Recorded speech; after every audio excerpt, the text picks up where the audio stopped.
ప్రస్తుతం ఆంధ్రప్రదేశ్లో చూస్తుంటే అంటే అటు కూటమి ఒకవైపు జగన్మోహన్ రెడ్డి ఒకవైపు అంటూ వాళ్ళు ఎలక్షన్ ప్రచారంలో పాల్గొంటున్నారు. ప్రస్తుత పరిస్థితులు ఎలా ఉన్నాయి అక్కడ చూస్తుంటే మీకు?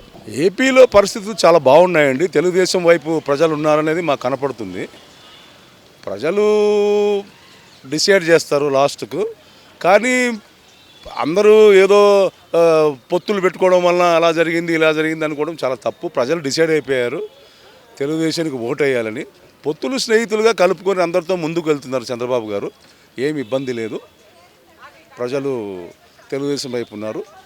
రాబోయే గవర్నమెంట్ కూడా తెలుగుదేశం గవర్నమెంట్ ఏ ఇబ్బందులు లేకుండా వస్తుందని మేము అనుకుంటున్నాం. అనుకున్నంత ఈజీగా అయితే అక్కడ గెలిపోవడంలో ఈజీ కాదు, టఫ్ ఫైట్ ఉండదు అక్కడ అని చెప్పి అంటున్నారు. ఈ రాజకీయంలో ఇవన్నీ కామన్ అండి. ప్రతిసారి ఇలాగే మాట్లాడతారు, టఫ్ ఉందని చెప్పి అని చెప్తుంటారు. కానీ ప్రజల ఆలోచనలు, ప్రజలు మార్పు కోరుకుంటున్నారు. మా తెలుగుదేశం పార్టీ గవర్నమెంట్ ఫామ్ చేస్తుందని మాకు పూర్తిగా నమ్మకం ఉంది. నేను శ్రీకాకుళం నుంచి తిరుపతి దాకా చూశాను. నేను ప్రజలు ఏదో మాట్లాడుతున్నారు, ఇప్పుడు ఏదో పథకాలు ఇవ్వడం వలన ఏదో జగన్కి వేయాలని అనుకుంటున్నారని చాలా తప్పది. ప్రజలు డిసైడ్ అయిపోయారు, మార్పు కోరుకుంటున్నారు. ప్రజలు ఏపీ క్యాపిటల్ ఉండాలని అనుకుంటున్నారు, క్యాపిటల్ రావాలనుకుంటున్నారు, తెలుగుదేశానికి ఓటు వేయాలనుకుంటారు. విషయం స్పష్టంగా చెప్పండి. నిన్న కేసీఆర్ గారు ఒక టీవీ ఛానల్ ఇచ్చిన ఇంటర్వ్యూలో మళ్ళీ అక్కడ జగనే వస్తున్నారని చెప్పి కూడా ఆయన కొన్ని వ్యాఖ్యలు చేయడం కూడా జరిగింది. దీన్ని ఏ ఉద్దేశంతో అంటే 2014లో కూడా ఇలానే జగన్మోహన్ రెడ్డి రాబోతున్నారని చెప్పి కూడా ఆయన చెప్పడం, కొన్ని పరిస్థితులు తారుమారు అవటం, ఈసారి కూడా ఖచ్చితంగా ఈసారి జగనే వస్తారని చెప్పి అంటారు. ఎంతవరకు ఇది మనం తీసుకోవాలి? కేసీఆర్ గారు ఆయనకి ఏది నచ్చితే అది మాట్లాడతారు. ఏది అవసరానికి ఏం మాట్లాడినా మాట్లాడతారు. ఆయన చెప్పడం వల్ల ప్రజలు ఓటు వేయడం అనేది, వైసీపీకి వేయడం అనేది చాలా తప్పది. ప్రజలు తెలుగుదేశం వేయాలని నిర్ణయం తీసుకున్నారు. ప్రజలు అవతల భగవంతుడు కృప, మా తెలుగుదేశము ప్రభుత్వము వస్తుందని మేము మనసారా కోరుకుంటున్నాము. పొత్తులు ఎంతవరకు స్వీకరిస్తున్నారు అంటే సామాన్య ప్రజలు అనుకుంటే? పొత్తులది ఏముండండి, స్నేహితులుగా కలుపుకున్నారు. ప్రజలు డిసైడ్ అయిపోయారు తెలుగుదేశానికి ఓటు వేయాలని. పొత్తులతో స్నేహితంతో ముందుకు వెళ్తున్నారు. ఏం పర్వాలేదు, ప్రజలు కూడా యాక్సెప్ట్ చేశారు. పొత్తులు కూడా ఏమి ఇబ్బంది లేదు. పొత్తుల వల్ల మనకేమి పార్టీకి ఇబ్బందులు కలగడం లేదని అనుకుంటున్నాం. జనసేన వల్ల ఎందుకు ప్రెస్ కాదండి, వారు అక్కడ ఈస్ట్ గోదావరి, వెస్ట్ గోదావరి, వైజాగ్ ఇవన్నీ చాలా బాగున్నాయి. జనసేనకు కూడా వాళ్ళు యాక్సెప్ట్ చేశారు. ఏమి ఇబ్బంది లేదు. జనసేనతో మనం వెళ్ళడం వల్ల కూడా తెలుగుదేశం పార్టీకి మంచి పరిణామంగా కనపడుతుంది. చివరిగా నిన్న జనసేన పార్టీ అధ్యక్షులు పవన్ కళ్యాణ్ గారు నామినేషన్ వేయడానికి వచ్చిన పబ్లిక్ని చూస్తే మీకు ఏమనిపించింది? పిఠాపురంలో ఏం పర్వాలేదండి, మంచి పబ్లిక్ వచ్చారు, మంచి యాక్సెప్ట్ చేశారు పవన్ కళ్యాణ్ గారిని. పిఠాపురంలో ప్రజలు తెలుగుదేశం పార్టీకి బ్రహ్మరథం పడుతున్నారు. పైకి అందరు చెబుతున్నారు ఏదో పథకాల వల్ల రాదేమని చెప్పి, ఇవన్నీ తప్పుడు మాటలు. పోయినసారి కూడా అలా చెప్పారు. కాబట్టి మేము అనుకుంటాం ఈసారి తెలుగుదేశం వస్తుందని చెప్పి ఘంటాపదంగా చెప్తున్నాను నేను. ఈ పొలిటికల్ సిస్టంలో ఈ కామన్ అండి. ఎప్పుడు కూడా రాజకీయంలో ఎలక్షన్స్ దగ్గరికి పడే కొద్దీ ఇలాంటి అనుమానాలు కలగజేస్తుంటారు. దీని గురించి భయపడాల్సిన పని లేదు. ప్రజలు అందరికీ తెలుసు, మీకు కూడా అందరికీ తెలుసు, మీ మీడియా వాళ్ళకు అందరికీ తెలుసు. ప్రజలు డిసైడ్ అయిపోయారు. ఇంకా ఏం భయపడాల్సిన పని లేదు. ఏదో దీనివల్ల ఇలా జరుగుతుంది, ఈ మార్పుల వల్ల ఇలా జరుగుతుంది అని చెప్పి అంటుంటారు. ఇవన్నీ కామన్ థింగ్స్. ఎన్ని సీట్లు వస్తాయనుకుంటున్నారు మీరు? ఎంత ఆల్రెడీ నేను ఒకసారి చెప్పాను, మా పార్టీ వాళ్ళకు ఒక ఇంటర్వ్యూ కూడా ఇచ్చాను. 125 నుంచి 135 అనుకుంటున్నాను. పొరపాటు ఏమి జరిగినా కానీ ఎన్ని పొరపాట్లు జరిగినా కానీ మాకు 100 నుంచి 105 సీట్లు మేము గవర్నమెంట్ ఫామ్ చేస్తాము. సో మరి కొంతమంది ఇక్కడ పబ్లిక్ కూడా ఉన్నారు, వాళ్ళతో కూడా అడిగి తెలుసుకుందాం. ఏంటి సార్ ఆంధ్రప్రదేశ్లో అసలు పరిస్థితులు ఏ విధంగా ఉన్నాయి? ఒక పక్క కూటమి అంటూ ప్రచారంలో వాళ్ళు దూసుకెళ్తుంటే జగన్మోహన్ రెడ్డి గారు బస్సు యాత్రతో ముందుకెళ్తున్నారు. నిన్న జరిగిన డిబేట్లో కేసీఆర్ గారు కూడా ఒక మాట అన్నారు, మళ్ళీ అక్కడ జగన్ వచ్చే అవకాశం ఉందన్నారు. ఎంతవరకు దాన్ని మనం భావించాలి? 100% అక్కడ జగనే వస్తాడండి. జగన్ ఇప్పుడు సెకండ్ టర్మ్ కాబట్టి ఆయన అనుకున్న పథకాలు అన్ని ఇచ్చాడు. కాబట్టి కంపల్సరీ అక్కడ జగనే వస్తాడు. 2 times, సెకండ్ టైం కంపల్సరీ వస్తాడండి. అందులో ప్రాబ్లం లేదు. సర్వేలన్నీ కూటమి అధికారంలోకి వస్తుందని చెప్పి కూడా అంటున్నారు. ఎంతవరకు కాదండి, అసలు పవన్ కళ్యాణ్ సీట్లన్నీ జగన్కే వస్తాయండి. పవన్ కళ్యాణ్కి ఇచ్చిన సీట్లు మొత్తం జగన్కే వస్తాయి. పిఠాపురంలో పవన్ కళ్యాణ్ గారి నామినేషన్కి వచ్చిన పబ్లిక్ని చూసుకొని ఈ మాట అంటున్నారు మీరు. చెప్పండి ఫస్ట్. భయపడే అయినారు కదా వాళ్ళు ముగ్గురు, ఎందుకు అయినారు చెప్పండి ఫస్ట్. అంటే జగన్ను ఒంటరిగా ఓడించలేం కాబట్టి ముగ్గురం అవుదామని అయినారు.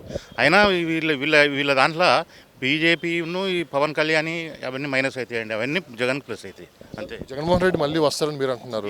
కొన్ని రీజన్స్ చెప్పండి మీరు ఖచ్చితంగా జగన్మోహన్ రెడ్డికి ఈ రీజన్స్ అన్నీ ఇచ్చారండి, చెప్పిన పథకాలన్నీ ఇచ్చాడు. చంద్రబాబు ఒక్క పథకం చెప్పి అది కూడా ఇవ్వలేదు. ఏది రుణమాఫీ చెప్పాడు, అది కూడా ఇవ్వకుండా తప్పించుకున్నాడు. కానీ గవర్నమెంట్ సీట్ ఎక్కాడు, రుణమాఫీ ఇస్తానని సీట్ ఎక్కాడు. ఎక్కిన తర్వాత ఏమీ లేదు. అభివృద్ధి పథకాలు రెండు కళ లాంటివి అంటారు. అభివృద్ధిని వదిలేసి కేవలం పథకాలు ఇచ్చి ప్రజలను మభ్య పెట్టారని చెప్పాను. చూడండి అక్కడ బాగానే ఉన్నాయి, రోడ్స్ మంచి ఉన్నాయి, రోడ్స్ బాగా అభివృద్ధి కూడా అయింది, కాలేదని కాదు. వీళ్ళన్నీ ఉంటేనే కల్పిస్తూ ఉన్నారు అంతే. కేసీఆర్ గారు కూడా ఒక మాట అన్నారు, అంటే అతనుకున్న సమాచారం ప్రకారం, కేసీఆర్కి ఉన్న సమాచారం ప్రకారం మళ్ళీ జగన్మోహన్ రెడ్డి వచ్చే అవకాశం ఉందని చెప్పి కూడా ఆయన అన్నారు. ఇప్పుడు అన్ని పేపర్లు, అన్ని వార్తలు జగన్దే బాగుంది, 120 నుంచి 135 సీట్లు వస్తాయని అన్ని పేపర్లు ఇచ్చారు. ఈనాడులో కూడా రాశారు 120-125 వస్తుంది అని. కుటుంబ సభ్యులు కూడా జగన్మోహన్ రెడ్డి గారిని వ్యతిరేకిస్తున్నారు ఈ ఇప్పుడున్న ఎలక్షన్ టైం. కుటుంబ పాలన ఉన్న ఇక్కడనేమో కుటుంబ పాలన అంటారు. ఆయన కుటుంబాన్ని దూరం పెట్టాలి, ప్రజలే ముఖ్యమని ఆయన అట్లా పోతున్నాడు అంతే. ఇప్పుడు ఇక్కడ కేసీఆర్ ఏమంటుండో, నాకు 8 నుంచి 12 వస్తాయని అంటున్నాడు. ఆ 8 నుంచి 12 ఈయనకు కాదు, ఇక్కడ కాంగ్రెస్కి వస్తాయి, కాంగ్రెస్ బీజేపీలకు వస్తాయి బాగా. ఇక్కడ టీఆర్ఎస్కు ఒక్కటే వస్తే గ్రేట్ అండి. అక్కడ నేను చెప్తున్నాను, ఇక్కడ ఆయన చెప్పుకుంటే కదా నేనే వస్తా అని చెప్పుకున్నాడు కదా, వచ్చిండా? ఆయన సర్వే అంతా ఫ్లాప్ అయిపోయింది కదా. ఇప్పుడు అదంతా ఏం లేదు, అక్కడ వస్తాడు అది అనేది, అంటే అక్కడ వస్తాడు అంతే. ఇక్కడైతే ఫ్లాపే కదా. సీట్లు రావచ్చు అనుకుంటున్నారు మీరు జగన్మోహన్ రెడ్డి గారికి? జగన్మోహన్ రెడ్డి గారికి 140 నుంచి 150 వస్తాయండి, గ్యారంటీ వస్తాయి. 135 నుంచి 150 వరకు వస్తాయని అనుకుంటున్నాము. ఇంకా పెరగచ్చు, తగ్గచ్చు, చెప్పలేము. సార్, మరి కొద్ది రోజుల్లోనే ఏపీలో అసెంబ్లీ ఎన్నికలు, పార్లమెంట్ ఎలక్షన్ కూడా జరుగుతున్నాయి. అదేవిధంగా తెలంగాణలో కూడా పార్లమెంట్ ఎలక్షన్ జరగబోతున్నాయి. అయితే నిన్న కేసీఆర్ గారు చేసిన వ్యాఖ్యలు అయితే కొంత జగన్మోహన్ రెడ్డి గారికి అనుకూలంగా ఆయన మాట్లాడడం కూడా జరిగింది. వాస్తవంగా ఆంధ్రప్రదేశ్లో ఇప్పుడున్న సినారియో ప్రకారం ఏం జరుగుతుందండి, మీరు ఏం చెప్తారు? ఎవరొచ్చి అధికారం చేపట్టబోతున్నారు? మై పర్సనల్ ఒపీనియన్, ఆయన వచ్చే ఛాన్సెస్ ఉన్నాయి probably, but combined opposition fight చేస్తున్నారు. జనం మీద ఆధారం పడుతుంది. కేసీఆర్ చెప్పగానే ఏమవదు, ఇట్ వోంట్ ఎఫెక్ట్. ఆయన చేశాడు, కొన్ని చేయలేదు, బట్ ప్రజలు sometimes they are not happy. So మనం చెప్పలేం ఎవరు వస్తారో. ప్రతిపక్షాలు అనే మాట ఏంటంటే అభివృద్ధి అండ్ పథకాలు రెండు కళ లాంటివి. అది అలాంటిది అభివృద్ధిని వదిలేసి కేవలం ఈ పథకాల రూపంలో ప్రజలను మభ్యపెట్టారని చెప్పి కూడా అంటున్నారు. ఖచ్చితంగా ప్రజలైతే మార్పు కోరుకుంటున్నారు. ఈసారి కూటమి అధికారంలో రాబోతుందని చెప్పి కూడా అది అటు పెద్ద ఎత్తున చర్చ కూడా నడుస్తుంది. మరోపక్క సర్వేలు కూడా రేపు కూటమికి అనుకూలంగా ఇస్తున్నాయి. దీన్ని ఏమంటారు? యూఆర్ కరెక్ట్, ఛాన్సెస్ అయితే ఉన్నాయండి ఆపోజిషన్కి. ఎందుకంటే కంబైన్డ్ ఆపోజిషన్ కాబట్టి ఛాన్సెస్ అయితే ఉన్నాయి. మీరు చెప్పినట్టు ఆయన పథకాల మీద కాన్సన్ట్రేట్ చేశారు, డెవలప్మెంట్ ఏం లేదు, ఇండస్ట్రీస్ ఏం రాలేదు. సో ఒక పర్టికులర్ సెక్టర్ ఆఫ్ ది సొసైటీని కాన్సన్ట్రేట్ చేసి వాళ్ళకి పథకాలు ఇచ్చి అదే ఆయన కోర్ ఓట్ బ్యాంక్లో చూసుకున్నాడు ఆయన. Otherwise it's difficult. One combined opposition వస్తే కొంచెం డిఫికల్ట్ నిజంగా వర్క్ అవుతే. అది కరెక్ట్ కాదండి. ఫ్రీ బీస్ మీద ఎక్కువ కాలం రాష్ట్రాలు నడవు. ఊరికే ఫ్రీగా ఇచ్చేస్తుంటే అవి నడవు. It's already in debt. AP కూడా డెట్స్లో ఉంది, highest debt actually, one of the highest debts in the country. So it may not work, long term work చేయదు ఆ పథకాలన్నీ. ఈసారి ఎన్ని సీట్లు వస్తాయని మీరు భావిస్తారు? అది it's a difficult question. I hope they cross whatever is ఏదైనా. ఐ థింక్ 50% ప్లస్ వస్తే they will form. Hopefully they will get. Janasena అధినేత పవన్ కళ్యాణ్ గారు నేను నామినేషన్ కోసం పబ్లిక్ని చూస్తే ఈసారి ఖచ్చితంగా కూటమి అధికారంలో రాబోతుందని చెప్పి కూడా వినిపిస్తున్నమాట. జనసేన కంటే ప్రాబబ్లీ తెలుగుదేశానికి ఎక్కువ ఛాన్సెస్ ఉండుంటాయి. 3 కలిపి ఉన్నాయి కాబట్టి మేజర్ షేర్ తెలుగుదేశానికి వస్తాయి ఆబ్వియస్లీ. ఎందుకంటే వాళ్ళకి క్యాడర్ కూడా మంచి ఎప్పటి నుంచో ఉన్నారు కాబట్టి వాళ్ళకి రావచ్చు. జనసేన రావచ్చు, I don't know how much వాళ్ళ. పొత్తు అనేది కొంత మైనస్ అని చెప్పి బయట కొంత పబ్లిక్లో వినిపిస్తున్న మాట, ఎంతవరకు దాన్ని మనం నమ్మొచ్చు? వాళ్ళకి చాయిస్ లేదండి, బీజేపీ పొత్తు పెట్టుకోవడమే బెటర్ ఇంకా. ఎందుకంటే వీళ్ళు కూడా వదలరు, బీజేపీ వాళ్ళు కూడా ఆంధ్రాలో రావాలని ఉంది. సో జగన్ తోటి వాళ్ళు డైరెక్ట్గా పెట్టుకోలేరు కాబట్టి వీళ్ళతో పెట్టుకున్నట్టు అదే అర్థమవుతుంది. కానీ అదర్వైజ్ బీజేపీ ఇండిపెండెంట్గా వెళ్ళినా అంత రాదు. సపోర్ట్ అయితే కావాలి అందరికీ. తెలంగాణ కాంగ్రెస్ పార్టీకి ఎన్ని సీట్లు, ఎంపీ సీట్లు వచ్చే అవకాశం ఉంది? టీఆర్ఎస్కి ఎన్ని వస్తాయనుకుంటున్నారు మీరు? టీఆర్ఎస్కి అయితే తగ్గుతాయండి ఈసారి. వాళ్ళైతే సరిగ్గా చేయలేదు. 10 ఏళ్ళు ఉన్నారు కానీ పెద్ద అంటే the attitude was the wrong. KCR, KTR, ఈ కవిత ప్రాబ్లమ్స్. కాంగ్రెస్ ప్రాబ్లీ ఒక 5 to 7 సీట్స్ రావచ్చండి. బీజేపీకి ఎక్కువ ఛాన్సెస్ ఉన్నాయి ఇంకా ఎక్కువ రావడానికి. పర్సనల్ ఒపీనియన్ అని మీరు అన్నారు. ఫైనల్గా ఆంధ్రప్రదేశ్లో ఈసారి ఏ గవర్నమెంట్ ఫామ్ చేయబోతుందంటే ఏం చెప్తారు? అది కష్టం అండి చెప్పడం. 50-50 ఛాన్సెస్. మోస్ట్ ప్రాబ్లీ జనం అయితే ఈసారి చేంజ్ అనుకుంటున్నారు. బట్ జనంలో లాస్ట్ మూమెంట్లో ఏమవుతుందో మనకు తెలియదు కదా. I can't predict. Thank you very much. Sir, మరి కొన్ని రోజుల్లోనే ఆంధ్రప్రదేశ్ అసెంబ్లీ ఎన్నికలు, మరోపక్క పార్లమెంట్ ఎలక్షన్ కూడా జరగబోతున్నాయి. ప్రస్తుతం అక్కడ పరిస్థితులు చూస్తుంటే అటు బీజేపీ, జనసేన, తెలుగుదేశం పార్టీ ఒక కూటమిగా ముందుకెళ్తుంది. జగన్మోహన్ రెడ్డి సింగిల్గా ఆయన ప్రచారంలో ముందుకెళ్తూ ఉన్నారు.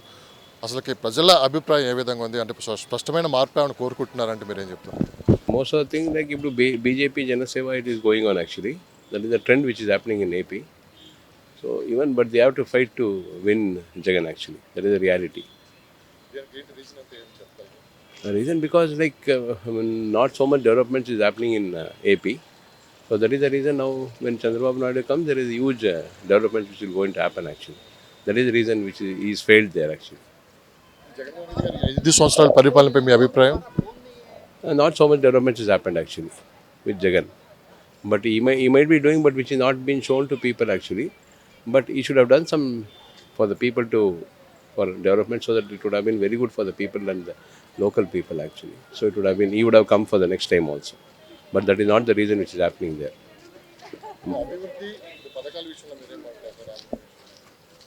That's the only development. Everyone will like to see the developments, which is because most of the developments has already been stopped now. That is the reason which is happening. Telangana, naturally BJP is going forward. BJP is going to win actually. That is the reason because of Modi, like BJP is going to win actually. That is the reason. So మీ పర్సనల్గా ఆంధ్రప్రదేశ్లో ఎవరు వస్తే బాగుంటుంది మీరు అనుకుంటున్నారు? Now it is a scenario that Chandrababu Naidu has to come actually. Yeah, he should rule once again like how he was ruling earlier with, there was a competition when SM Krishna was there in Karnataka and whereas Chandrababu Naidu, there was a huge competition between SM Krishna and Chandrababu Naidu, sir. So that is the reason he has to win actually. So at least some developments will happen in Andhra Pradesh. Otherwise what is going to happen? Andhra Pradesh, most of the people like Emaitundi, like most of the people, everyone wants to come back to Hyderabad. That is what we are seeing now, scenario. People who are staying there, they doesn't want to stay in AP, they want to come back to Hyderabad, stay in Telangana. These are the reasons actually. KCR గారు ఒక మాట అన్నారు, జగన్ వచ్చే అవకాశం ఉంది అక్కడ అని చెప్పి ఆయన అన్నారు. Maybe that is his way of thinking. People's way of thinking is different. Yeah. Jagan మేలు చేయడం కోసమే కేసీఆర్ అలా మాట్లాడారంటే, జగన్మోహన్ రెడ్డి గారికి ప్లస్ చేయడానికే కేసీఆర్ అలా మాట్లాడారు. Maybe that is the reason because he wanted to support Jagan, so he has done it like that. Yes. Telugudesam Raval actually. Scenario. Earlier even I liked Rajshekhar Reddy, Jagan, everyone, but he did not do any development, sir. We have seen so many family issues within there are so many family issues within their sister, Jagan's sister. They are only not proper in their family. How can he run a government? He should have been good to his family at least. That is okay. Differences vastundi family lo, but not like that he should not behave with his sister like that. So that is the reason he is failing there actually. Like capital BJP, 100%. 100% is going to come. No one can beat Narendra Modi. Thanks, sir. మరి కొంతమంది ఇక్కడ మనతో పాటు public కూడా ఉన్నారు, వాళ్ళతో కూడా మాట్లాడదాము. ఇంకా ఎలక్షన్ ఎంతో దూరం లేదు, కేవలం 10-15 రోజుల్లో కూడా ఆంధ్రప్రదేశ్లో అసెంబ్లీ ఎన్నికలు, మరోపక్క పార్లమెంట్ ఎలక్షన్ కూడా జరగబోతుంది. వాస్తవంగా గ్రౌండ్ లెవెల్లో కూటమి అధికారంలోకి వస్తుందని చెప్పి కూడా అన్ని సర్వేలు అయితే కూటమికే సపోర్ట్ చేస్తున్నాయి. అయితే జగన్మోహన్ రెడ్డి గారు ఈసారి మళ్ళీ అధికారం ఫామ్ చేయబోతున్నారని చెప్పి కేసీఆర్ గారు నేను ఒక డిబేట్లో కూడా అంటే కూడా జరిగింది. వాస్తవంగా అక్కడ ఏం జరుగుతుందండి మీరేం చెప్పారు? వాస్తవంగా జనాలు మార్పు కోరుకుంటున్నారండి. అక్కడ ప్రస్తుతానికి మార్పు కోరుకుంటున్నారు. ఎవరో వస్తారనేది ఇంకా ఎలక్షన్ ఇంకా వారం 10 రోజులు ఉన్నప్పుడు ట్రెండ్ ఎట్లా తెలుస్తుంది. ఇప్పుడు కేసీఆర్ రిపోర్ట్స్ ఏమన్నాయని మనకు తెలియదు, కానీ నాకు తెలిసిన ఇన్ఫర్మేషన్ అయితే జగన్కి నెగిటివ్ ఉందని చెప్పేసి అక్కడ టాక్ అయితే ఉంది. తర్వాత ఈ కూటమిలు అందరూ కలవడం వల్ల ఒక అడ్వాంటేజ్ ఏంటంటే అక్కడ ఉన్న ఆఫీసర్స్ని కంప్లైంట్ ఇస్తే ఇమీడియట్గా మార్చేస్తున్నారు, డీజీపీలు కానీ కలెక్టర్లు కానీ ఎస్పీలు కానీ, అది వాళ్ళకి. సో జగన్కి ఇప్పుడు అడ్వాంటేజ్ లేదు, అదొక మైనస్ పాయింట్ అయింది జగన్కి.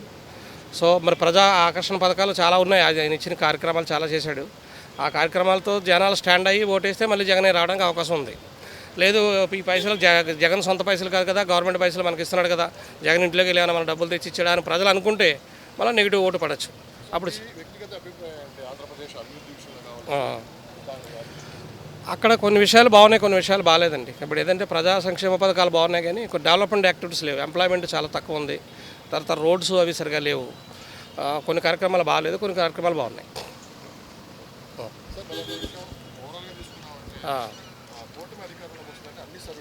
ఓకే, నాకు ఎగ్జాక్ట్గా ఐడియా లేదండి, వస్తుందో లేదో ఇంకా కరెక్ట్గా నేను చెప్పలేను. ఇంకొక వారం రోజులు పోతే మొత్తం సిచ్యువేషన్ అంతా చేంజ్ అవుతుందండి. మీరేమంటారు? జనసేన ఏముండదండి, అసలు జనసేన ఏముండదు. పవన్ కళ్యాణ్ అయితే గెలవచ్చేమో కానీ మిగిలిన సీట్లు ఏమి నాకు గ్యారంటీ. పిఠాపురంలో జనసేన అధినేత పవన్ కళ్యాణ్ నామినేషన్కి వచ్చిన జనాన్ని చూసి కూడా మీరు ఈ మాట అంటే ఒక పిఠాపురం వరకు జగన్ వరకు ఓకే, మన ఇతను పవన్ కళ్యాణ్ కూడా నెగ్గుతాడు ఈసారి అనుకుంటాను కానీ మిగిలిన విషయాలు లేదు. ఎందుకంటే కాపుల్లోనే వ్యతిరేక వర్గం అతనికి బాగా ఎక్కువైపోయింది.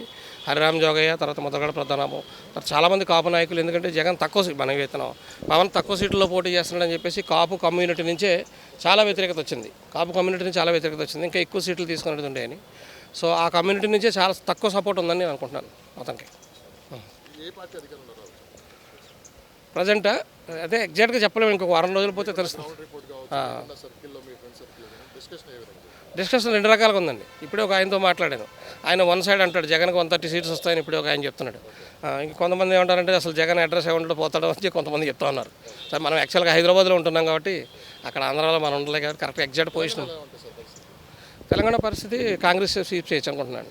సార్ మీరు చెప్పండి, ఇప్పుడు ఎలా ఉంది పరిస్థితి? అంటే ఏ కూటమి అధికారంలోకి వచ్చే అవకాశం ఉందా, మళ్ళీ జగనే వచ్చే అధికారం? మళ్ళీ జగనే రావచ్చు.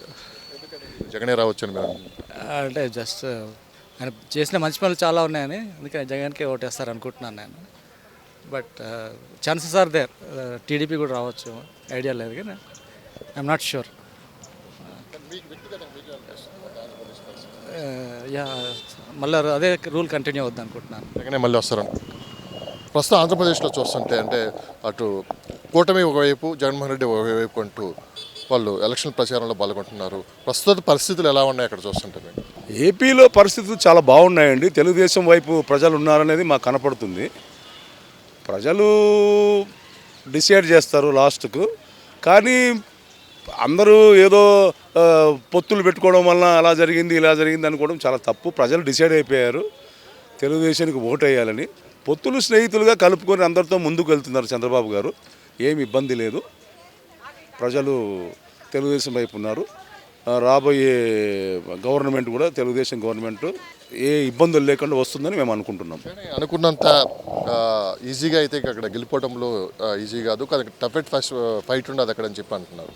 ఈ రాజకీయంలో ఇవన్నీ కామన్ అండి, ప్రతిసారి ఇలాగే మాట్లాడతారు, టఫ్ ఉందని చెప్పి చెప్తుంటారు. కానీ ప్రజల ఆలోచనలు, ప్రజలు మార్పు కోరుకుంటున్నారు. మా తెలుగుదేశం పార్టీ గవర్నమెంట్ ఫామ్ చేస్తుందనేది మాకు పూర్తిగా నమ్మకం ఉంది. నేను శ్రీకాకుళం నుంచి తిరుపతి దాకా చూశాను. నేను ప్రజలు ఇప్పుడు ఏదో మాట్లాడుతున్నారు, ఇప్పుడు ఏదో పథకాలు ఇవ్వడం వలన ఏదో జగన్కి వేయాలని అనుకుంటున్నారని చాలా తప్పది. ప్రజలు డిసైడ్ అయిపోయారు, మార్పు కోరుకుంటున్నారు. ప్రజలు ఏపీ క్యాపిటల్ ఉండాలని అనుకుంటున్నారు, క్యాపిటల్ రావాలనుకుంటున్నారు, తెలుగుదేశానికి ఓటు వేయాలనుకుంటారు. విషయం స్పష్టంగా చెప్పండి. నిన్న కేసీఆర్ గారు ఒక టీవీ ఛానల్ ఇచ్చిన ఇంటర్వ్యూలో మళ్ళీ అక్కడ జగనే వస్తున్నారని చెప్పి కూడా ఆయన కొన్ని వ్యాఖ్యలు చేయడం కూడా జరిగింది. దీన్ని ఏ ఉద్దేశంతో, అంటే 2014లో కూడా ఇలానే జగన్మోహన్ రెడ్డి రాబోతున్నారని చెప్పి కూడా ఆయన చెప్పడం, కొన్ని పరిస్థితులు తారుమారు అవటం, ఈసారి కూడా ఖచ్చితంగా ఈసారి జగనే వస్తారని చెప్పి అంటారు. ఎంతవరకు ఇది మనం తీసుకోవాలి? కేసీఆర్ గారు ఆయనకి ఏది నచ్చితే అది మాట్లాడతారు, ఏది అవసరానికి ఏ మాటలైనా మాట్లాడతారు. ఆయన చెప్పడం వల్ల ప్రజలు ఓటు వేయడం అనేది, వైసీపీకి వేయడం అనేది చాలా తప్పది. ప్రజలు తెలుగుదేశం వేయాలని నిర్ణయం తీసుకున్నారు. ప్రజలు అవతల భగవంతుడు కృప, మా తెలుగుదేశము ప్రభుత్వము వస్తుందని మేము మనసారా కోరుకుంటున్నాము. పొత్తుల్ని ఎంతవరకు స్వీకరిస్తున్నారు అంటే సామాన్య ప్రజలు అనుకుంటే? పొత్తులది ఏముండండి, స్నేహితులుగా కలుపుకున్నారు. ప్రజలు డిసైడ్ అయిపోయారు తెలుగుదేశానికి ఓటు వేయాలని. పొత్తులతో స్నేహితంతో ముందుకు వెళ్తున్నారు. ఏం పర్వాలేదు, ప్రజలు కూడా యాక్సెప్ట్ చేశారు. పొత్తులు కూడా ఏమి ఇబ్బంది లేదు. పొత్తుల వల్ల మనకేమి పార్టీకి ఇబ్బందులు కలగడం లేదని అనుకుంటున్నాం. జనసేన వల్ల ఎందుకు ప్రెస్ కాదండి, వారు అక్కడ ఈస్ట్ గోదావరి, వెస్ట్ గోదావరి వైజాగ్ ఇవన్నీ చాలా బాగున్నాయి. జనసేనకు కూడా వాళ్ళు యాక్సెప్ట్ చేశారు, ఏమి ఇబ్బంది లేదు. జనసేనతో మనం వెళ్ళడం వల్ల కూడా తెలుగుదేశం పార్టీకి మంచి పరిణామంగా కనపడుతుంది.